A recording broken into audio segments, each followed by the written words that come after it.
Peter Gordon joins us from his home tonight. We welcome you in, Pete, the president of the Bulldogs. Has football had a darker and tougher day since World War II than today? Pretty old, but I guess I'm not old enough to know what was going on in World War II. I understand from some of the stories that there were some pretty tough times there, but this is as tough as I've ever seen, and it's requiring some really brave acts and long hours from a whole lot of people, and obviously a lot of anxiety throughout the entire industry, which really just reflects what's going on around the world. Of course, we're no different to any other business, any other sport.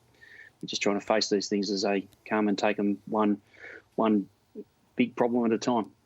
And yet on a terrible day when your club has had to stand down staff, every club has had to stand down pretty much 80 to 90% of their staff, the AFL is still not united with the players. Are you surprised that this negotiation is taking as long as it is? Look, I think that when you get the sort of access that certainly we get in the AFL's advisory group, I guess you get more visibility on the problem. I think that when you've got some experience running a business and you see the dimensions of it, it's more apparent than it is to necessarily a player who's in his first year in the system or even a player manager. So I understand that it takes a while to get people along the journey, but I think it bears reinforcing every chance we get to say this is a very serious existential crisis.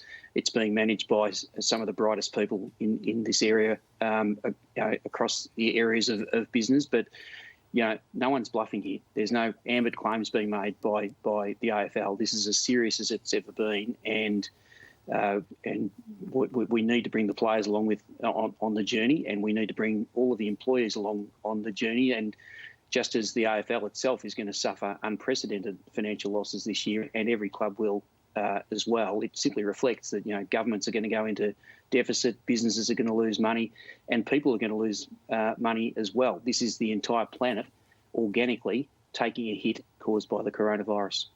Peter, just hearing you talk there and also referencing your lens through the committee that you're on behalf of the game, as you sit here tonight, without the drastic measures which need to be applied, how dire are the actual futures of several football clubs?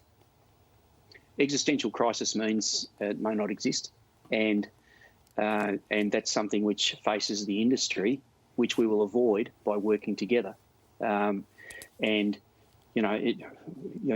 think you need to take the approach, and I do, that we're privileged and proud of ourselves at the Bulldogs that we've built up something of a capital base. But how are we going to feel about a competition that doesn't have 18 clubs in it in 2 years' time? So it seems to me that the approach that we all need to take and are taking, I'm happy to say, is a one-and-all approach that will emerge out of this battled and bruised and scarred, but hopefully as the same competition.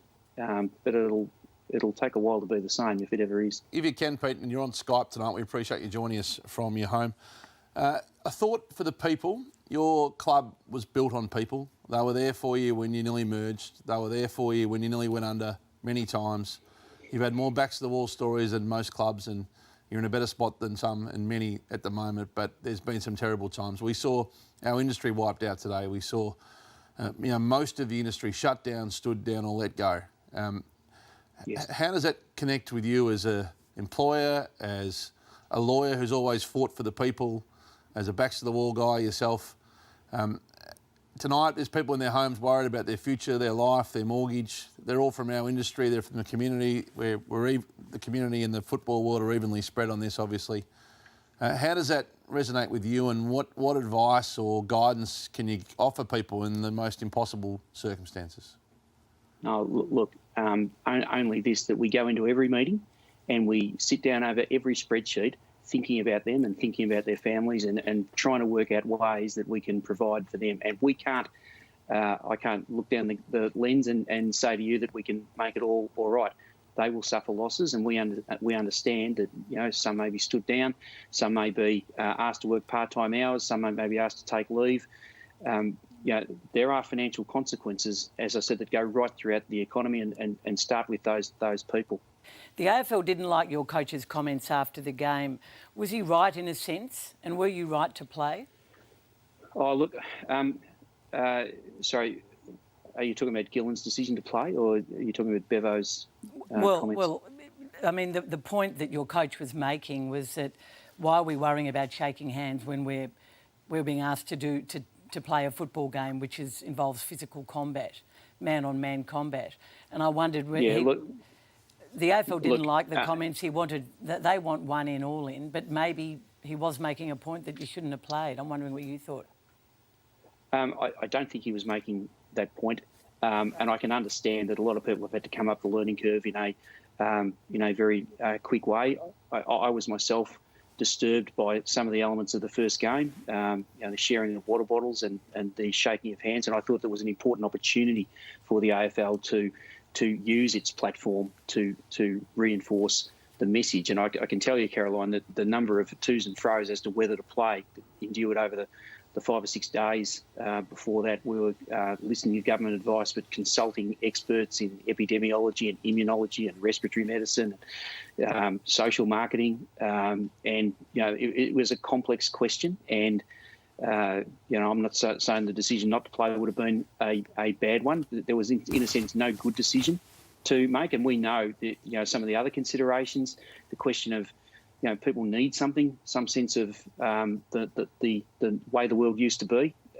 There's a lot of issues, concerns about family violence. There's a lot of concerns about mental health and anxiety, and football can provide something in those dark times. We were cognizant of that. We were cognizant of the fact that, if you want to call it the exposure load, wasn't just those 44 blokes on the field. It was maybe thousands of people who changed their plans and didn't go to nightclubs and bars and restaurants and places where there would have been inappropriate lack of social distancing because they stayed home to watch the footy.